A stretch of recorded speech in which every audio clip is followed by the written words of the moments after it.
अंग अंग के बारे में बतावत बा। का कहे, यही कहे चूड़ियों पे नाम,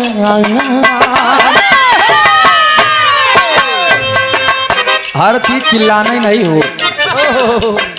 विराट जगत की बड़ी सुंदर गायिका है हमारी सुमित्रा नंदनी जी। स्वर लय ताल अगर बराबर आए तब तो ठीक है। हमका जितना दे है भगवान हम उतने में बहुत संतुष्ट ही। चूड़ियों पे नाम हमारा सड़ियों पे नाम बा, चूड़ियों पे नाम हमारा सड़ियों पे नाम बा, चूड़ियों पे नाम हमारा सड़ियों पे नाम बा। उनका खातिर हमर जीवन तमाम बा, उनका खातिर हमर जीवन तमाम बा, उनका खातिर हमर जीवन तमाम बा। ए सैया चूड़ियों पे नाम हमरा सड़ियों पे नाम बा, तोहरा खातिर हमर जीवन तमाम बा। सरिदा पूरा मोरे मनावा के, क्या बात है बाबूजी भैया।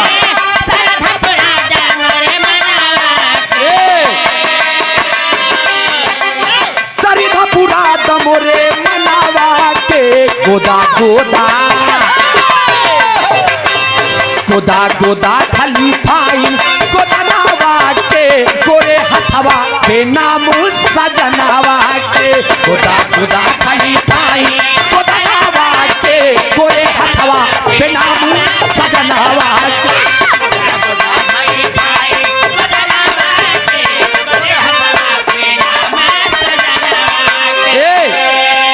नारी बिना नर नारायण न जन्मे। वो जमाना रहा जब उमा पार्वती आंखी दिखाई देत रही तो भगवान भोलेनाथ के आधा नशा हेराई जात रहा। एक मिनट वही रहा जब उस समय रहन नारी के आगे नारायण झुकते थे। इत कलयुग है दोस्त। मेहरारू के आगे कोनो मर्द अगर झुक जाता तो जौन एक बिना बियाहे वाला रहा था, अगर वो देख जाए कहने रे ससुर तई महा मेहर गुलम्मा जवन मेहरी कहीं बस होता नहीं करबे। बस यही शंका से पीड़ित एक मर्द जात रहन बाजार तो अपने मेहरारू जा कहीं जाने रे कहन का कहन झोलवा देते तू कहन का करबे कहन जाते ही बाजारी कहन का करे तू जा ब्या कहन हम ना जाते कह तई जावे का कहन ना ना हम जाते लेकिन देख लंका डाइन शंका भूत हमारे ऊपर शंका न कर कहन ता कहा बका कहे। और ये इस भाव पे प्रसन्न होकर आप परमादि सम्मानित से आप हमारे हृदय के गार्जियन श्री अवधेश टीटी साहब रेलवे विभाग में टीटी हैं आप 501 रुपया का पुरस्कार। हम दिल्ली जाते रहे। अब देखा ये बात चले बताओ थे दिल्ली जाते रहे कानपुर के आगे पहुंचे। जब कानपुर के आगे पहुंचे 1:30 बजे रात टीटी साहब आए जगाए दे हमका। जब जगाए देने के टिकट टिकट टिकट टिकट हम उठे उनके सर कहने का हमके विदाउट टिकट कुछ नहीं लिया हूं मैं। कहने क्यों नहीं लिए हो हमके जेकर भाई टीटी हो उसे टिकट ले गया। कहने तुम्हारा घर कहाँ है हमके हमारा घर कौशाम्बी है। कहने कौशाम्बी किसके भाई हो हमके अवधेश टीटी साहब जाना था। कहने नहीं हमके 1 मिनट रुका फोन लगाए के दे दे टीटी साहब बढ़िया से लाइए हमका और अच्छा बिस्तर देन बढ़िया ऊपर लेटे कि कम्बल पातर के दे देन कहने का ओढ़े रहा हमसे। तो उस सम्मान बा ऐसे सम्मान के लिए मैं चाहूंगा जोरदार ताली बजा करके आप सब स्वागत करेंगे।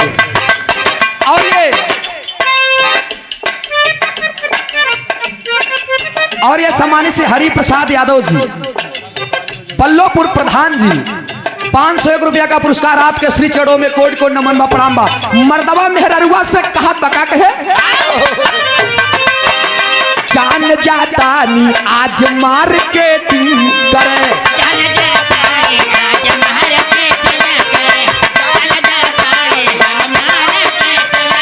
और सुनो जनी बुझिया की दूसरा से सेटिंग करे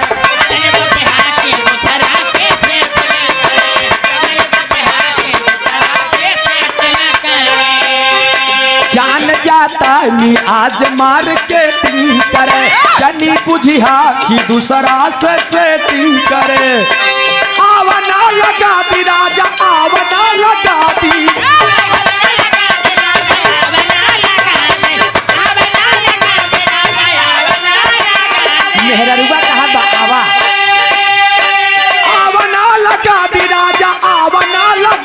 घोड़िया में गजरावा हो, नहीं लागी नजरावा हो, घोड़िया में गजरावा हो, नहीं लागी नजरावा।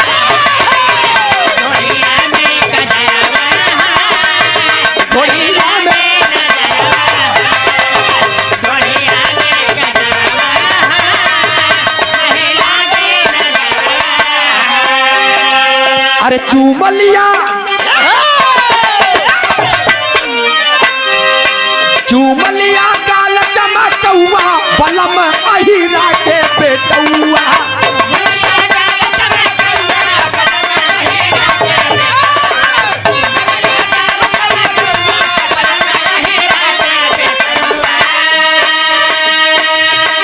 दोनों वो हीरे के लवंडा रहे। देखा अब हम सब तो आज सुनबे भैया दूधे उधे के बात एक खेमो दूधे वाली बताई दे। दोनों वो हीरे के लवंडा रहे, पगड़ी बाने डेली दूध दे जाए, खूबसूरत गो रंगार एकदम लंबी चौड़ी लड़की। आए है रे कटरीनो फेल रहे हो।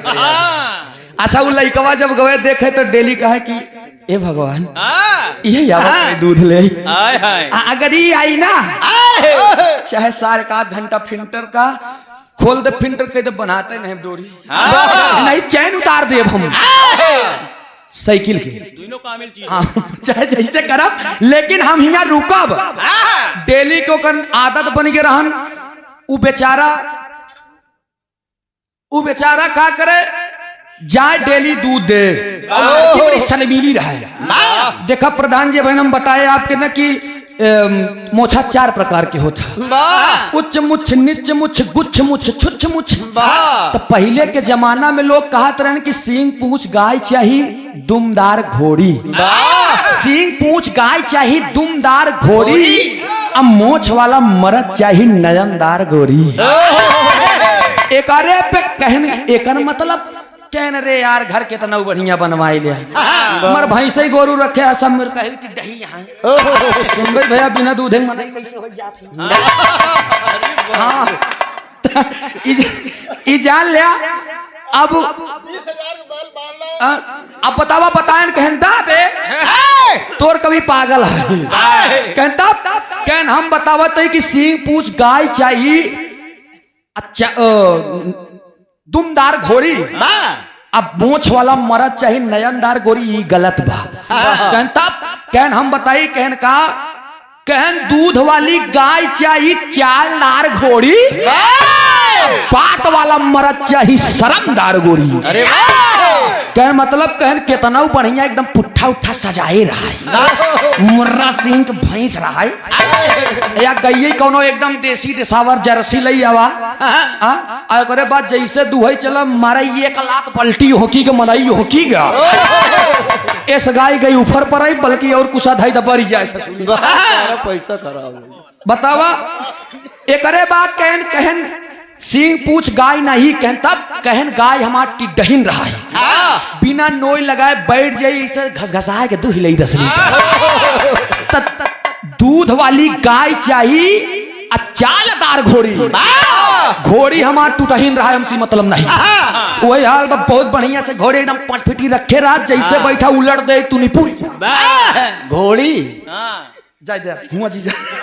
जैसे पलट दे मुंह सुधा तो टूट जाए, हमका न चाहिए इस घोड़ी। कहन तब कहन हमका दूध वाली गाय चाहिए चालदार घोड़ी, हमार घोड़ी टूटहीन रहा है, लेकिन जौनी साइड लगे ना रजा के पहुंचाए दे मुकाम पे।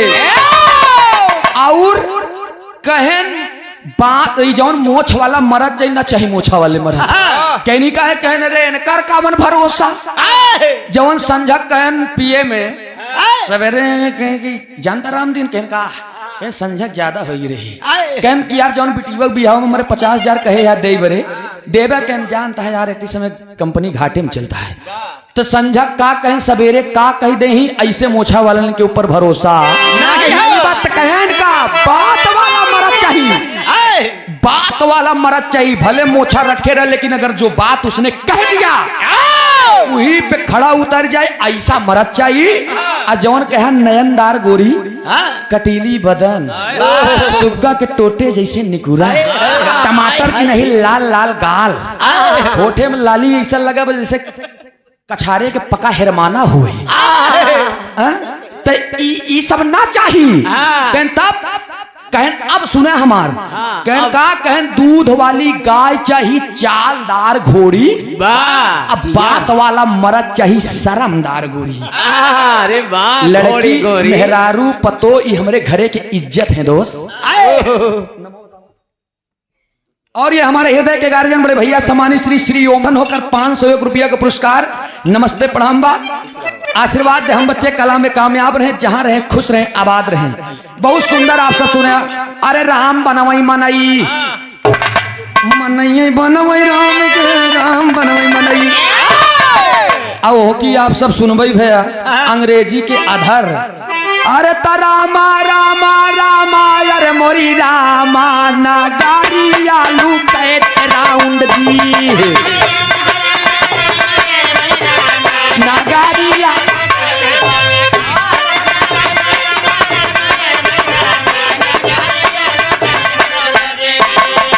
वाटर क्लीन हो गया ना, वाटर क्लीन हो गया ना, वाटर क्लीन हो गया, सॉन्ग सिंगिंग करते हैं लीला धरिया नागारी आलू कैट राऊंगी।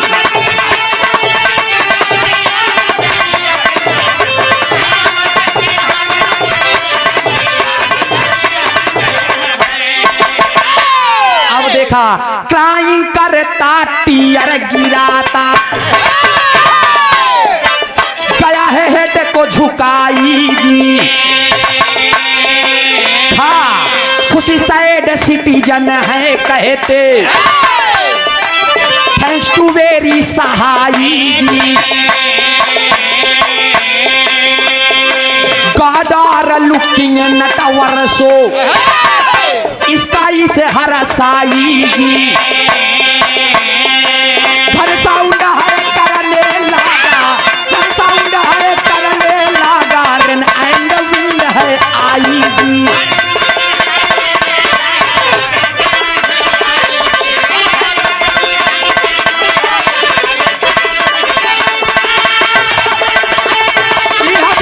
बोले के नया एक दिखावा।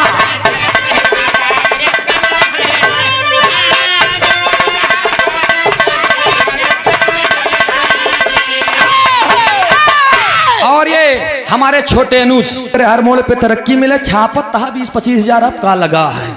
अब 500 दे कहूँ ज्यादा दे दिया का। और ये हमारे हृदय के गार्जियन बड़े भैया सम्मानित श्री आप हरि ओम यादव जी, इस भाव पे प्रसन्न होकर 501 रुपया का पुरस्कार आपके श्री चरणों में कोटि कोटि नमन बा प्रणाम बा। आशीर्वाद दे हम बच्चे जहां रहे खुश रहे आबाद रहे। कहन तोहार विराह सुनई बरे दिल्ली से टिकट कराए कि तब आए हैं। बहुत बहुत नमन बा, ऐसे ऐसे चावैया मिल जाए। बहुत बहुत नमन बा बड़के भैया, हमारा कम से कम फैन है कौसाम्बी में 2-4 ठी माई भगवती करे, ऐसे 2-4 ठी बनावत रही दो छोड़ करे। हाँ यही बरे रिवर कालिंदी वाज स्नैक कान्हा किया कालिया टैग, घटना famous all world listen my friend.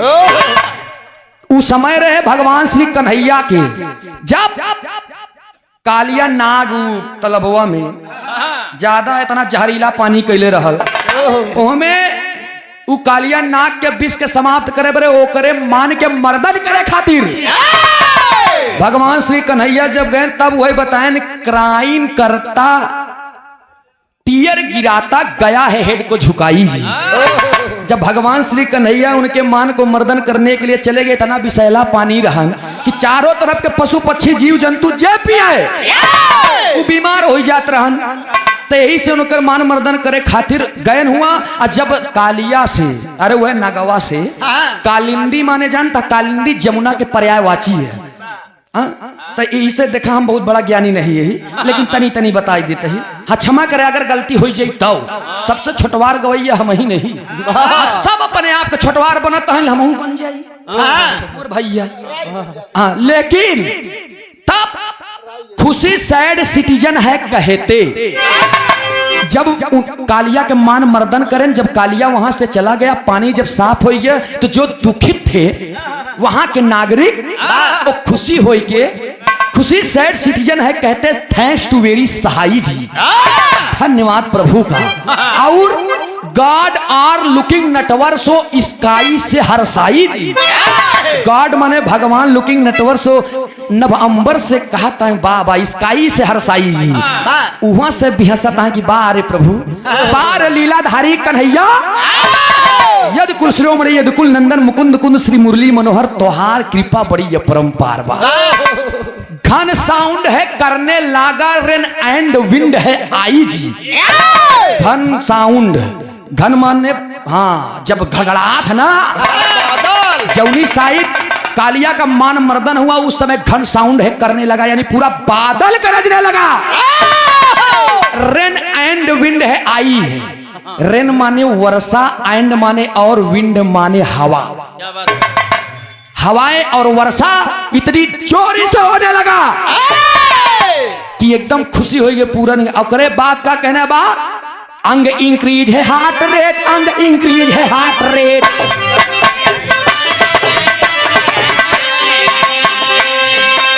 अंग इंक्रीज है हार्ट रेट, अरे there visit watch and wait, नगरिया लुक एट राउंड जी, नगरिया लुक एट राउंड जी, क्राउड गेदर आर रिवर की नरिया, नगरिया लुक एट राउंड जी।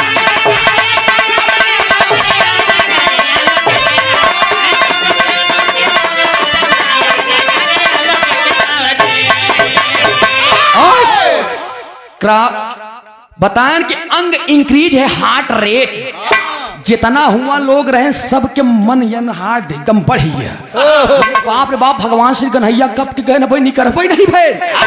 अंग इंक्रीज है heart rate, there visit watch and wait, समय देखता है, इंतजार करता है, हे प्रभु कन्हैया आवा। तब बता, क्राउड गेदर आर रिवर किनरिया, नगरिया लुकैट अराउंड जी, क्राउड गेदर माने वहां के नगर निवासी लोग सब, रिवर माने नदी के किनारे, वही किनारवई सब छापे हैं। जब भगवान श्री कन्हैया निकले तब प्रणाम करें, नमन करें, समय बहुत ज्यादा हो जाई दोस्त। इत बात के बात रही, ई ना कहा चाहिए कि गवैया कोनो हमारे दादा हमारे बाबा हमारे गुरुजी कहन कि कोनो ज्यादा फड़फड़ाए तो ओका ऐसे गाय दे, तो कोनो वो चाप अगर चपुआ होए तो जब ऐसे गाय दे बया, ऐसे डाल दे, जवाब चला जाई, और जब जवाब चला जाई तो चुप हो जाए बया। तो 500 रुपया के पुरस्कार, नमस्ते प्रणाम बा। आवा मास्टर साहब एक लाइन बस 15 मिनट के भी रहा, हमसे केहू से मतलब